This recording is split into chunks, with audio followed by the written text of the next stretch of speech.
Today, we're going to start with something that happened at the end of the show.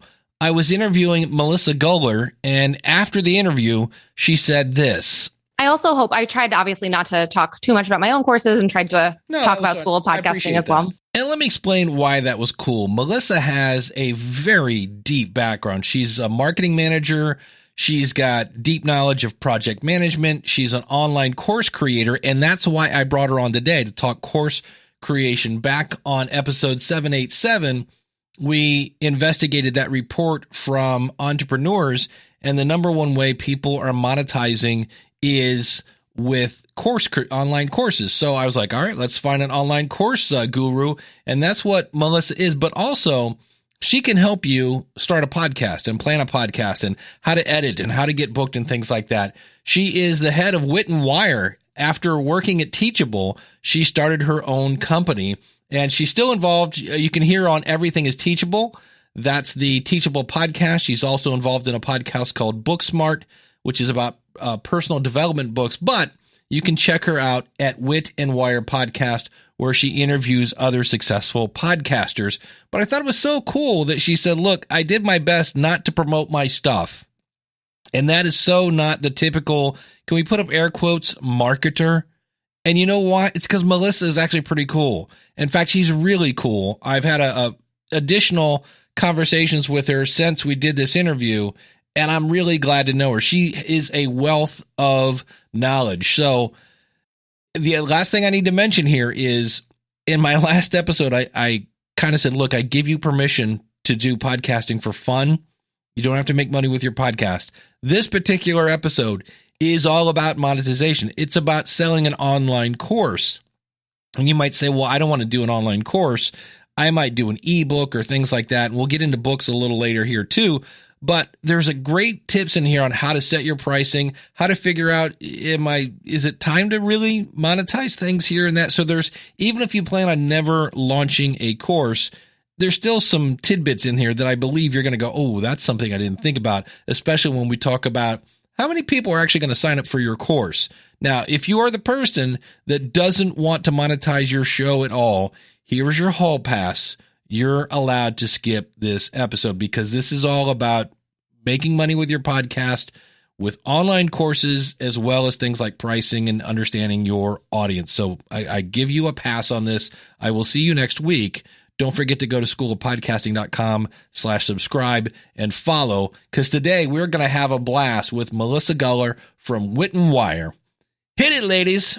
The School of Podcasting with Dave Jackson. Podcasting since 2005. I'm your award-winning Hall of Fame podcast coach, Dave Jackson. Thanking you so much for tuning in. If you're new to the show, this is where I help you plan, launch, and grow your podcast. And I also help you monetize it. I am the author of the book, Profit from Your Podcast. Links to everything today at schoolofpodcasting.com/791. And if you want to start your podcast, I am ready to help you.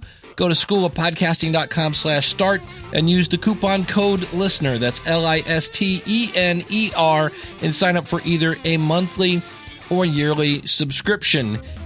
And before we get to Mellisa, I want to bring in the new sponsor. You see, I sent out a survey. I said, how many of you are thinking about writing a book? And the answer was a lot. A lot of you are thinking about writing a book.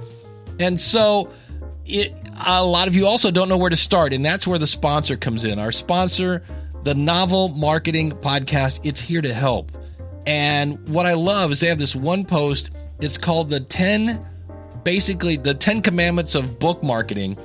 And the first commandment is know thy reader. And as I go through the content over there, if you are already a podcaster, you really are this close to being an author. Because when you define your reader, does this sound familiar?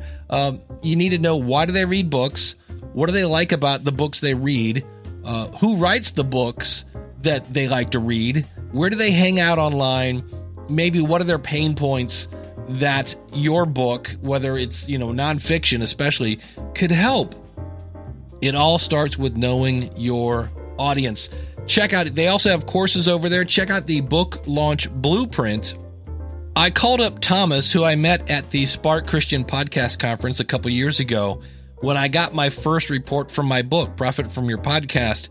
And basically, in a very loving, polite way, Thomas showed me that had I actually taken his course, I would be making a whole lot more money from my book than I am now. But that's it. So check it out again, the Novel Marketing Podcast. If you're thinking of launching a book, you really can't go wrong by working with Thomas. If you sit around this guy long enough, he will just start spewing insane amounts of knowledge that you just want to go, how do you know all that stuff?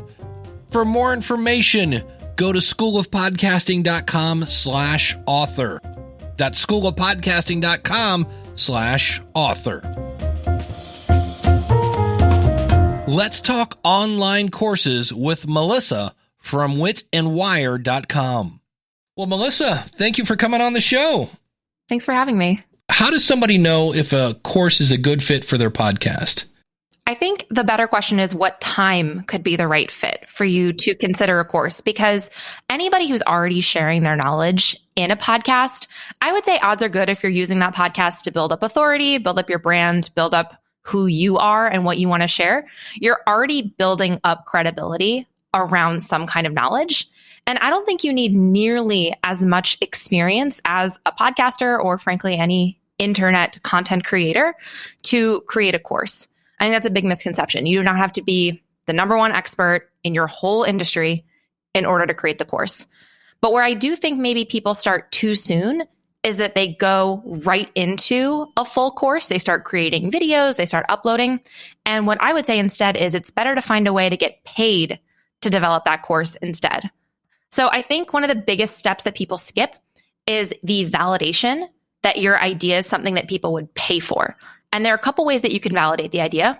The first is to do one-on-one coaching or services. Can you just get one person to pay you money? I think that's a great place to start, because then you'll get paid not only to develop obvious relationships with early clients, but also to figure out how you do the thing you claim to want to teach. Like if you want to teach somebody how to build up their resume, but you've never actually done that before, having one person pay you is a great way to figure out what your system is. And then as you help a couple of individuals, then you'll start to see, you know what, I do the same thing in the same order for everyone. And that's a good indicator that you could have a course idea on your hands. But even if you do just want to jump right into more of a true course format, I think one of two things works really well. One is a paid workshop. See if you can get people to sign up for one to 2 hour event, because that way, if nobody buys, then you haven't wasted all of your time creating this 3-month-long full-on program. And instead you can get, like I said, validated. You can get paid to do that first workshop. And then if it works, you can develop it from there. Or the second thing you can do is run what people call a beta program, or they do something they call them founding members. You often only need 5-ish people, maybe 5 to 10 people, to get a solid group of people who all want to achieve the same outcome. And then you can do something as low tech as meeting over Zoom every Monday for 8 weeks. You can develop the content as you go. And what's nice about that approach is, first of all, founding members get the best possible price. They get more access to you. So they're getting a really personalized experience, and you're getting the invaluable insight of what they really need to solve. Because that's what your course does at the end of the day. It's the shortcut to an outcome. And so if they're paying you and they're telling you exactly what they need along the way, your end curriculum, which you can then sell as a course, will be much better off.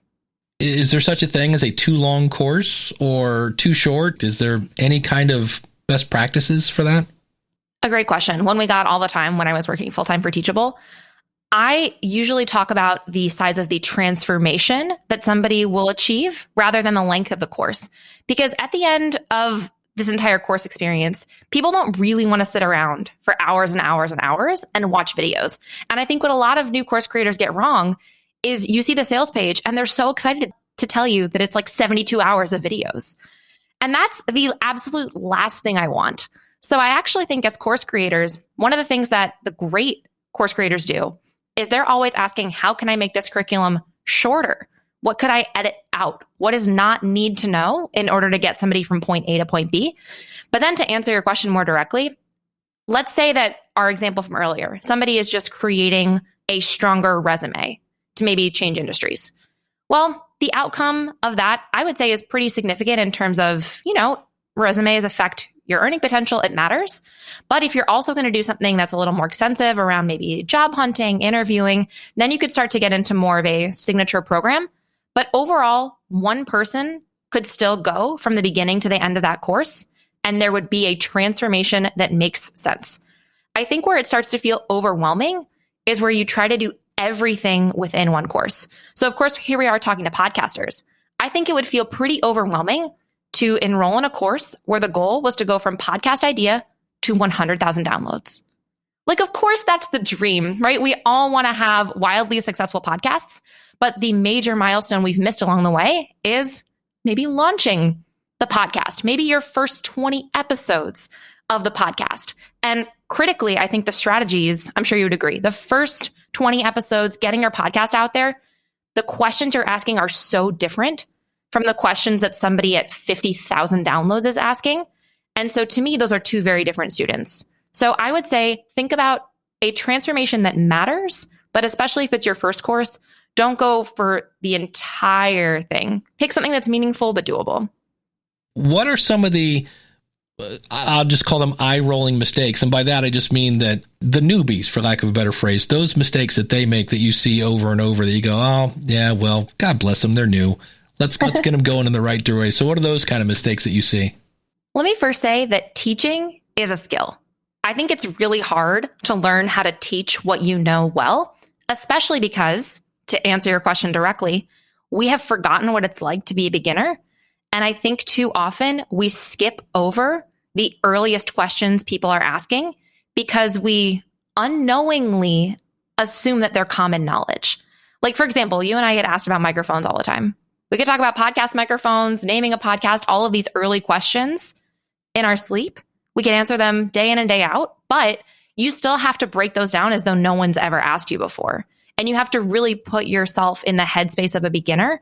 And I think another thing that course creators maybe undervalue is the fact that being a beginner is really hard. And so by that, I mean, when you're starting off a new course, your enthusiasm is at like a level 10, but your skills are at maybe a 1 or a 2. And so if you get right into maybe the thing that you think is most exciting, that you think most people want to learn, if they aren't ready for it yet, if they haven't done the warm up before they run the race, they're going to feel ill prepared and they're more likely to give up. So I think something I wish that more course creators did is think about those small wins right at the beginning and even help people think much bigger picture. So why are they starting their new project? What are the goals of the project? Again, these things might sound really basic, but I don't see them addressed enough. And even just taking a little time at the beginning to set up those foundational questions will help people navigate through the full course. I love teaching because that's my background, but I know there are probably a ton of people out there that have the knowledge. They might even have the audience. What's stopping them from starting? I know for me, video. So is that one of the biggest things that people trip over, is the video part? Yeah. Throughout all 4 years I was at Teachable, by far, the number one challenge that we heard from new course creators was, I don't know how to create video. I'm afraid of putting myself out there and being on video. And especially right now, the technology to create using even a webcam or your iPhone has never been better. But I think bigger picture, there's almost this like procrastinating fear of, oh, if I make the video, then I have to put the video out there. And then I have to enroll people. And then I have to have this fear of people telling me my curriculum isn't good. But people really don't need a fancy camera. They don't need a fancy mic even, although obviously I love great audio quality. What they need is your knowledge. And I like to compare this to a classroom. We've all attended in-person classes, and the person at the front of the room didn't look a certain way. They didn't have fancy gear around them. They may have even had a chalkboard or a whiteboard in the background. And you walked away from that class feeling like you gained something. And that's what's the most important thing to remember about your online course, is that people are buying this course because they appreciate the knowledge that you have. They probably want the outcome that you've achieved. And I think if you can keep it really simple, you can download things like free Google Slides templates. You can screen demo on your computer. I do believe in showing your face in some of the curriculum, especially something like a welcome video or something at the top, but you don't have to be on camera for the whole thing. I think that's a misconception. Another misconception is that video is the only element to your course when there are so many other pieces we can talk about. But if video is the one thing holding you back, I would say really all you need is a webcam or some Google Slides and a very simple recording tool on your computer. And I'll even double down and say, I don't think you need to edit. I think if you go into your recording of a specific lesson and you think to yourself, all right, we're going to do 10 minutes on a specific topic, on choosing a podcast format, let's say. You can go into it and teach the way that you would in a classroom. And that'll help you feel like, oh gosh, I don't have to do all this editing. And I think as podcast hosts, it's maybe a little trickier for us because we are used to doing editing. But that's how you can cut down on the time it'll take you to produce the content as well, which I think is huge. And one more thing I'll say about video is that people do not want to watch hour-long videos. People want to retain knowledge. And I think similar to a theme we talked about earlier, they want to feel like this course is attainable. And I think a lot of people have 7 minutes. A lot of people have 15 minutes to learn about a specific lesson. And so for the student, I think it's a lot easier to digest a lot of short lessons. But I also think it's nicer if you imagine the way that your course outline looks. Let's say you have one specific section of the course. A lot of people would record that as just an hour-long video. But instead, if you break that into an outline where there's one specific outcome per lesson, it's so much easier for your student to go back later and reference that one specific thing they were looking for, which helps them actually get to your outcome over time. And then as an instructor, I think maybe an unspoken or less spoken about benefit of mapping out your course into these smaller videos is, let's say one thing changes. If you have an hour-long video and now you have to go in and change minute 37 to 39, that's going to feel really frustrating. But if you've recorded a series of 4 to 6 videos, now you can just replace one of those videos with a newer 5-minute video later on and keep the rest. So for maintenance, for student experience, for sheer ease of recording and production, I think across the board, shorter videos are the way to go. Let's say I've done a podcast and it's got a great episode and I've got this content and it fits in with my course. Is it okay to take something that's free and put it in a course that's not free? Definitely. I think there's actually 2 great questions here. One is almost, what is the difference between what should be in your free content versus your paid content? A question we got a lot. And the other is about just generally, what kinds of content can you include in a course? So let's start with that one because we've already hinted at it. Video, of course, is the backbone of what we all think of when we think of an online course. But things like PDFs, I think are valuable, but that's just a format. Things like community, I think, can be helpful for the right program if people need support, or even if people would benefit from connecting to each other. If you imagine all your students, chances are good that they have a lot in common, that they could benefit from knowing each other. So some element of community or even a directory of students could be really valuable. Also, things like live weekly group coaching. I know there are coaching elements in school podcasting. Just having the chance for people to get that one-on-one time, I think, is really helpful. But then I think the understated elements of courses that I would love to see more people are including are things like templates, script starters, checklists. Yes, technically these are all PDFs or things that I in 2021 like to deliver as Google Docs, something I actually use in my day-to-day life, but things that, again, help people shortcut to that outcome. So it's not about just thinking PDF equals course workbook. It's thinking about things like maybe Trello or Asana boards or Google Sheets or working docs or starter scripts. Even I've seen some people include things like coding snippets, examples, things that people can literally copy and paste. Do you have an Elementor landing page that you can share within your course? What are all the things that you are going to have to teach? And then ask yourself, could I actually create a starting version or a demo of any of these that would help somebody just start off on the right foot instead of using a blank page? And one more, I would say, pro tip that I use in my programs is that I create suggested timelines of how long it would take somebody to create the course. I don't assume they'll all take the same pace. So in my program about launching a podcast, I help people decide, do you want to launch in 30, 60, or 90 days? These are very different paces. And you can't maybe quite do as much in 30 days as you could in 90 days in terms of banking up more episodes before you go live, things like that. So I like to show people the difference because I have a background in project management, course creation.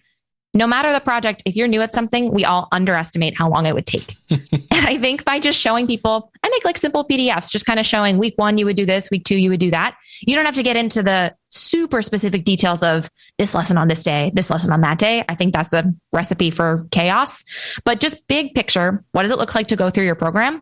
And then I, the productivity nerd, go one step further. I do have templates in Trello and Asana and Airtable and Notion and Google Sheets and even printouts because I'm trying to suit all my student styles. I would say that's overachieving. That's like my zone of genius. I love to organize stuff, but just something that could help your students take the course, because if left to their own devices, unfortunately, most students don't finish a lot of the programs they enroll in, even with the best intentions. So I think it's up to you as the course creator to figure out not just what knowledge they need, but also how to help them get it on their calendar in order to move through the program.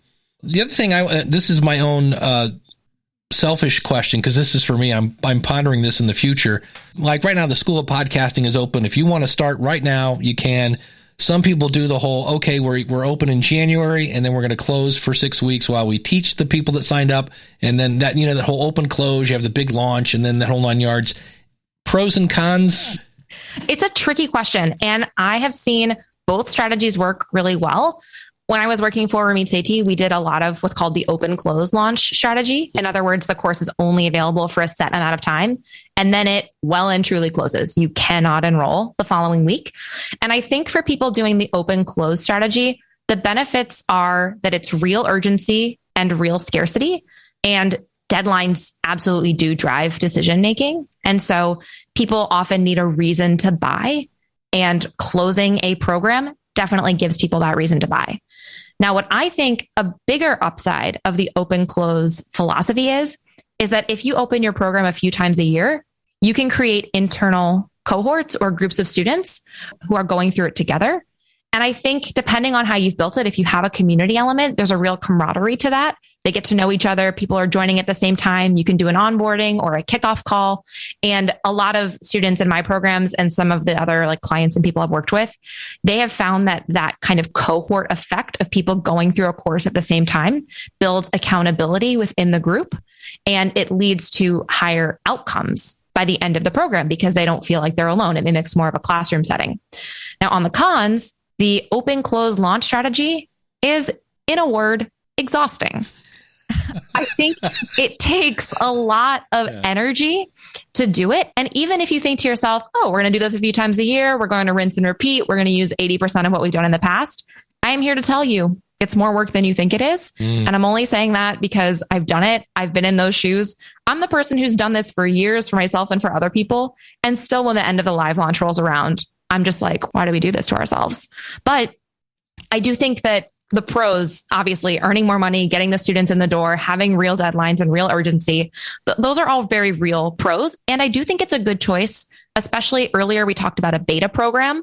I would definitely close the doors on a beta program. Yeah. I would maybe even do another round after that where you close the doors maybe the first time that you enroll people into the full actual self-paced curriculum, because that's not just about urgency. It's also, to me, about improving your curriculum and improving your overall experience. So I think that early course creators benefit in particular from the live launch strategy. Then the evergreen model is where you have your course open all the time. And for transparency, right now, Wit and Wire, I'm on the evergreen model because I was just kind of exhausted with launching. And I think that some pros of the evergreen model are, number one, people are not necessarily ready to buy when they first learn about you. And so if you only open the doors a couple times a year and somebody happens to find you the next week, maybe they've potentially missed the boat, even though they're so hot, they're so ready to buy. That's one extreme. Then on the other end, maybe somebody finds you and they're really just learning. They're in the early phases. They haven't decided they want your outcome yet. So it's not the right timing for them. So I think that's a con. But then when it comes to marketing strategies, I use a lot of course, organic and paid traffic for my business. And so I decided I really wanted to run Facebook ads and be able to A/B test those strategies. And so I run ads to a free masterclass, and then that masterclass promotes the program, which is always open. There is an offer that people can get if they're a first-time attendee of the masterclass. So I do build in some kind of gratitude for people who are action takers who want to join and give them a bonus course, but they know the program's available. Like, I don't believe in pretending your program closes if it doesn't. That doesn't feel good to me. So things like running paid strategies and optimizing them over time, that's a pro, I think, for Evergreen. I also think for any podcasters who are going on to other shows, being a guest, if you want to talk about your business and build up authority, but your program only opens a few times per year, that could limit the potential for new people who find out about you to join your membership, to join your program, your curriculum. So I think that having that open close strategy, although you get like a huge intake of money a few times a year, the question you'll have to ask yourself is, do you believe that those few times added up will be more than the money that you could earn by keeping your program all year long? And it will be very different for different people. I think evergreen models work really well for topics that people are always interested in. So things like podcasting, right? People are always developing different skills, hobbies, crafts, really anything in the professional arena. I think I would argue that most topics people are looking for year round. The alternative is maybe some topics are a little more suited for like a back to school season or a New Year's season. And I think you would know if that was true about your industry. Fitness comes to mind for January, where I feel like if I were in the fitness industry, I would probably do something around January. But I think for most people, working toward an evergreen model tends to suit at least my stress level a little bit better. Since you have a Teachable background, is there a feature in Teachable that like you go, oh, this is like the coolest feature and nobody's using it?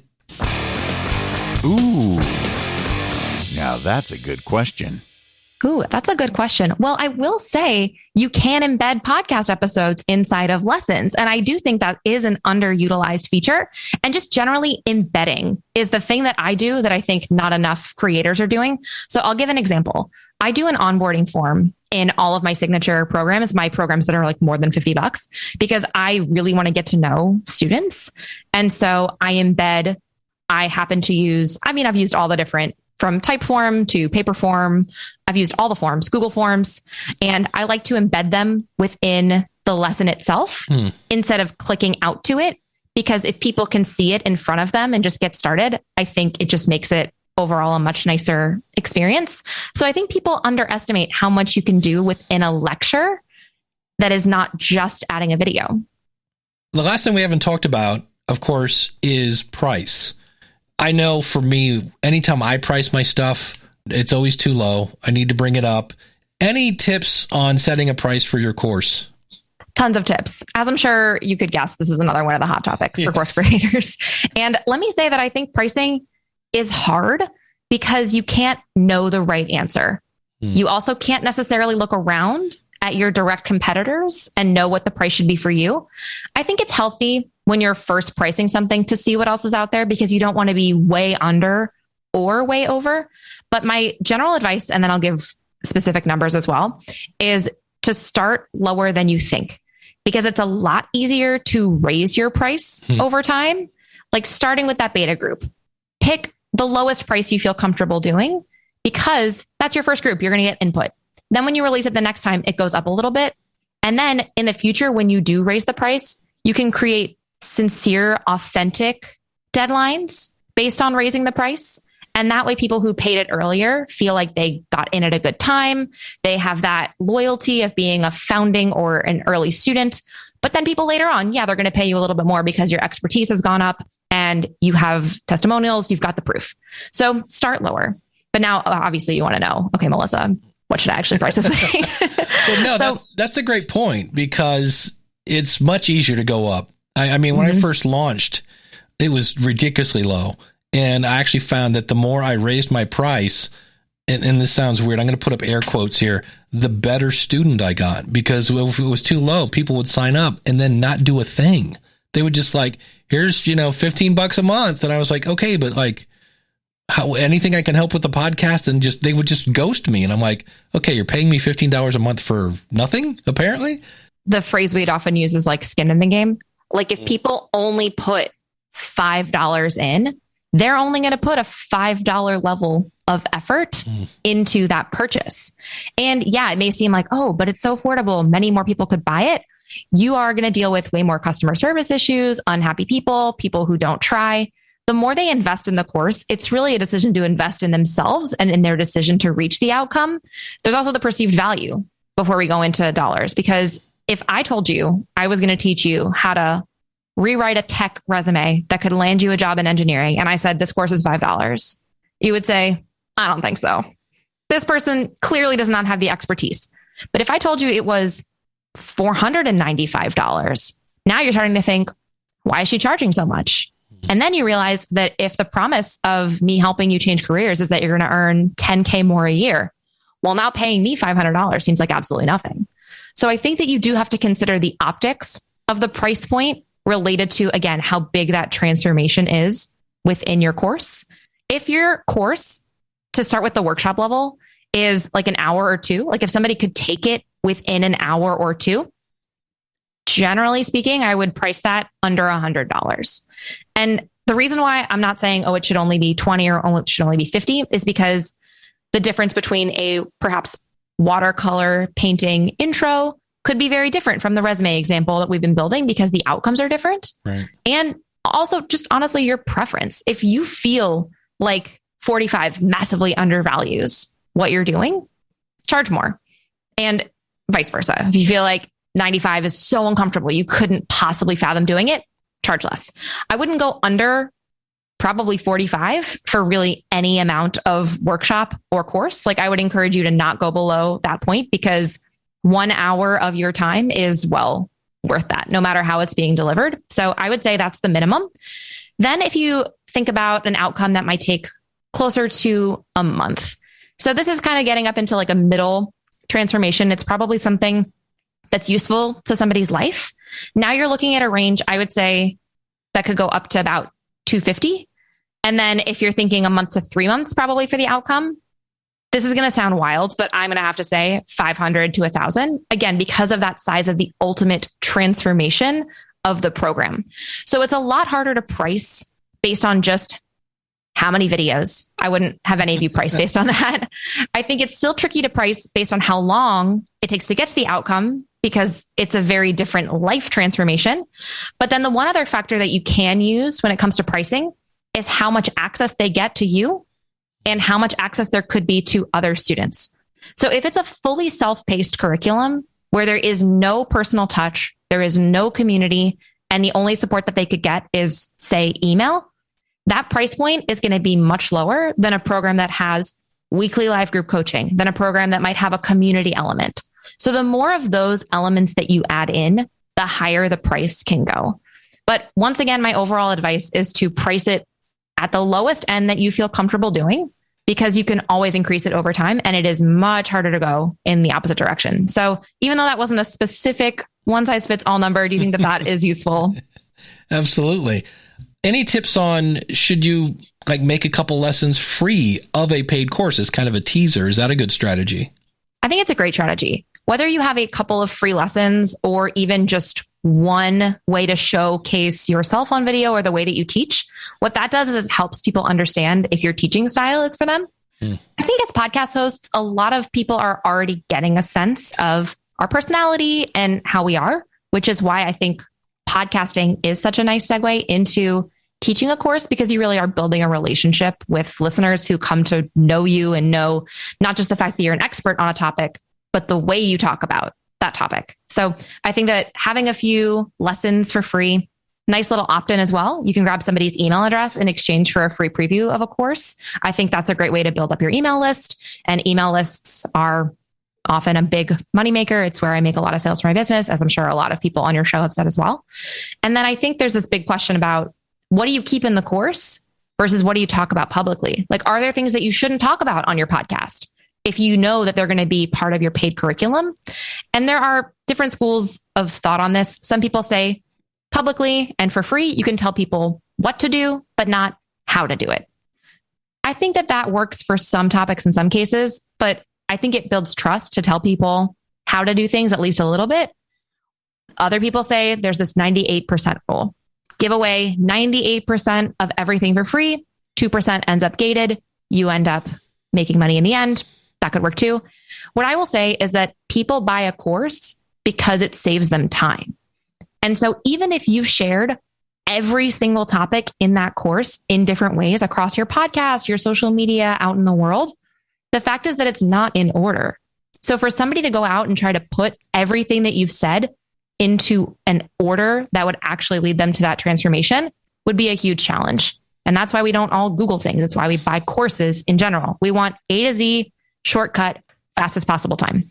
Well, for me, I always laugh because people go, well, you know, why would somebody pay for something they can get for free? I go, well, you can watch The Wizard of Oz for free on TBS. It's about 5 hours long when they show it on TV because they cram it full of commercials because they know people go, oh my gosh, The Wizard of Oz, I'll watch this.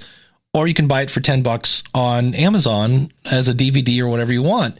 And everything's in one place. There's no ads. It's quicker. You can watch it whenever you want. You don't have to wait and that whole 9 yards. So yeah, I always think about that as well. The other thing that people are probably thinking is, you know what, this sounds great. I realize now I have this knowledge in my head. Man, if I could get, 50% of my audience to sign up, and if I charge them $45 just to start out with, well, I'm going to quit my job. What are some realistic numbers when it comes to how many people are probably going to sign up from your podcast?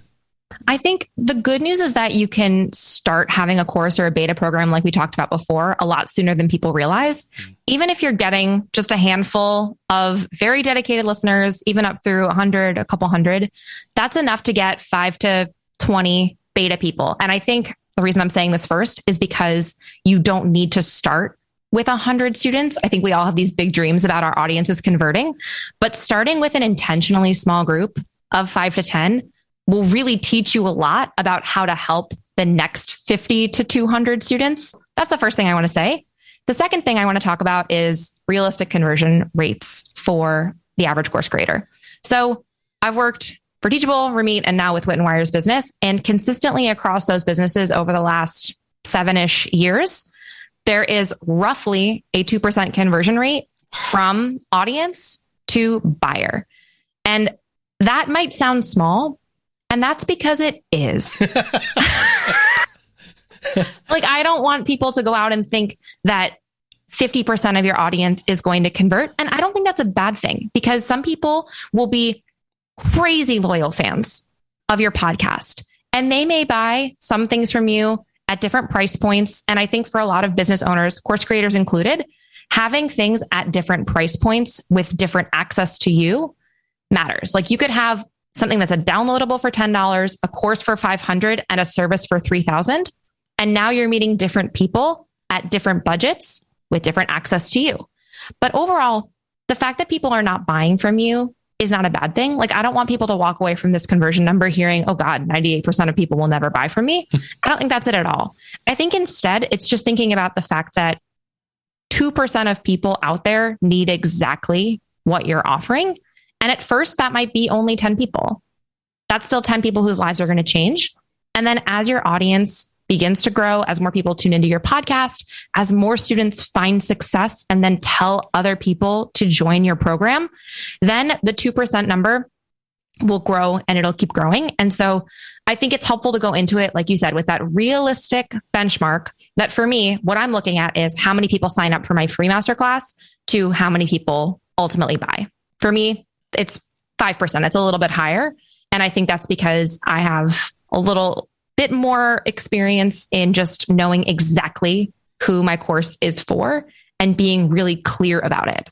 So the more clarity you have as well about not just your topic, but who you're for, who your ideal student is, which hopefully matches the ideal listener of your podcast, the higher your conversion rate could be. But I really don't want people to see this as so tiny, even though I think 2%. I mean, what's your reaction to hearing that number? I usually say 3.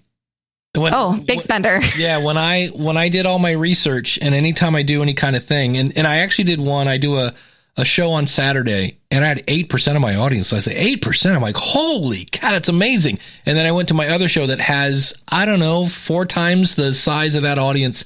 And it was something really like 0.02, like 0.1. It was very, like, not even 1%. And I remember I listened to Radio Lab, which is this super popular show that's highly produced, and they have gazillions of listeners, and they did a pledge drive, and they're like, we're trying to get up to 1%. And maybe I can offer one more Sure. visual if we can have a visual on a podcast about this conversion rate. Because if you imagine 100 people, let's say we are using the masterclass example, 100 people sign up.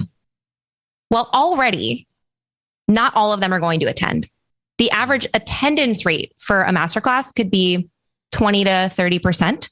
So you can see how quickly you've gone from 100 to 30 people who are even going to attend to hear about your offer. And so when you picture all of the touch points that somebody has with you, whether it's following your podcast, signing up for something that's free on your site, whether it's a masterclass or a downloadable, those are the top of the funnel. There's so many people who come into that top part of the net who may not ever have purchase intent, or they have a lot going on. But what you want to do is just be around when that person has the problem that they need solved and be there at exactly the right moment.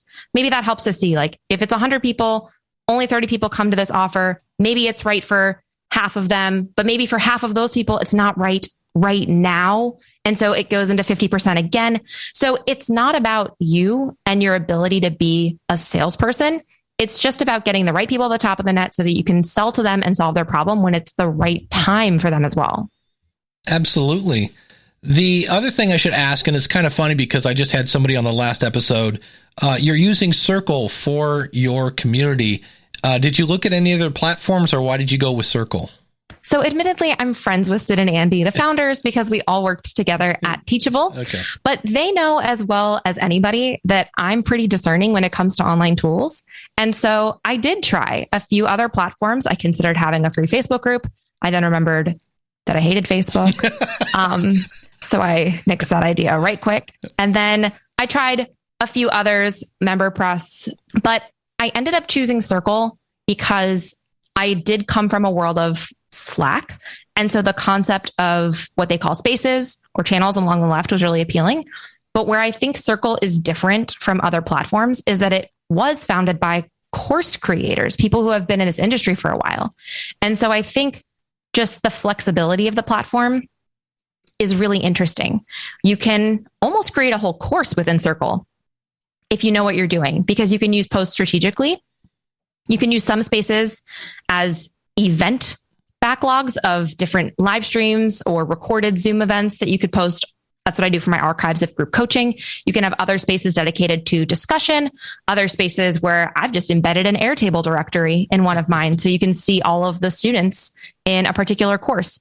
So I think the flexibility of Circle is really interesting. And then the fact that there's an app has made it more accessible to a lot of my students. And so I know for a lot of them, the community is their favorite part of the program. And because I mentioned the fact that it's on mobile, something that podcast hosts can think about is the fact that a lot of people want to learn on the go. And so if you are creating a course, maybe in phase 2, when it becomes self-paced curriculum, do you consider having a private feed of your lessons so that people can actually listen to your course on the go because they know you as a podcast host and would probably love that kind of content, that ease, that accessibility, listen on their commute while they're out driving. So I think that podcast hosts have a lot of real advantages, and Circle is certainly an interesting tool that I hope a lot more hosts will look into. Thank you, Mellisa, for coming on the show. A lot of really great info there. Check out her website, that's WIT, witandwire.com. She's got courses over there. She's got a podcast launch accelerator, as well as courses on podcast editing, how to get booked, how to monetize. It's all there, witandwire.com. Some of the things that really jumped out when I listened to that episode back is, number one, see if you can get one person to buy maybe like a Zoom call, because otherwise you're going to spend months creating a course that nobody's going to buy. She mentioned that video stops a lot of people. I know me revamping the School of Podcasting and moving it, I kept putting it off, thinking I have to wait till I lose all this weight. Well, in that case, it would happen sometime around 2027, 2030, something like that. And I love the fact I've told other kind of people that do courses this great tip, and that is, so many people think, especially if you have not so much a course, but a membership where people expect you to have some sort of community, and people keep adding more and more and more courses, or they'll elaborate on those. I'm actually moving the School of Podcasting from Thinkific to Teachable. And in the process, I'm actually shortening the videos. And that's kind of one of the things she said is, It's not a matter of getting them from A to B. Once you get them from A to B, how can you then get them from A to B faster? They don't really want more videos to watch. They want faster results. So again, check her out. Go to schoolofpodcasting.com/wit and wire. And of course, I'll have links out at schoolofpodcasting.com/791. This is your friendly boost reminder. It's time to boost. And you can find apps that allow you to boost at newpodcastapps.com. If you're not using one of those, check out schoolofpodcasting.com/value. The question of the month is coming up. That deadline, September 24th, is when I need your entry. Go to schoolofpodcasting.com/question. What is the question of the month? Well, we've learned that 70% of people find podcasts from somebody else telling them about that. So my question is, and this doesn't have to be a podcast. It could be an artist, a book, whatever it is. What was the last thing you shared with somebody? Like, hey, you need to check this out, and why? Go to schoolofpodcasting.com/question by September 24th, 2021. And don't forget to tell us a little bit about your podcast and where we can find it. Glenn the Geek is taking a much needed, much deserved week off. He's been out on the road for 5 weeks meeting his listeners and sponsors. And we've got one more report, but that will be coming in next week. If you'd like to start a podcast, I would love to help you. The School of Podcasting is where I help you plan, launch, grow, and if you want to, monetize your podcast. Again, go to schoolofpodcasting.com/start. Use the coupon code LISTENER, and that's the only place you're going to find that coupon is right here in the podcast. It's not in the show notes. It's my way of saying thank you for being a listener. Coming up in the future, what happens if you get hit by a bus to your podcast? I'm going to be talking with Gordon Firemark about that. I'm still working on an episode about understanding the different features of podcast media hosts, and a bunch of people went out to schoolofpodcasting.com/justcurious and gave me some ideas for future episodes. So if you'd like to do that, schoolofpodcasting.com/justcurious. Thanks so much for listening. Until next week, take care. God bless. Class is dismissed. Here comes about another hour and a half of bloopers. If you like what you hear, then go tell somebody. If you like what you hear, and one of the number one ways, is there more than one way? Hey, the number one way and the second number one way, what does that mean? Is it something that you see, oh, this is definitely more successful? Because you brought up, well, you know what? I'm going to shut up and let you answer that question, then we'll continue on. I think my computer's just demon possessed at this point. It's not in the mood. It's like not a Monday. And she's also got a background in podcast management. She does have project management, not, geez.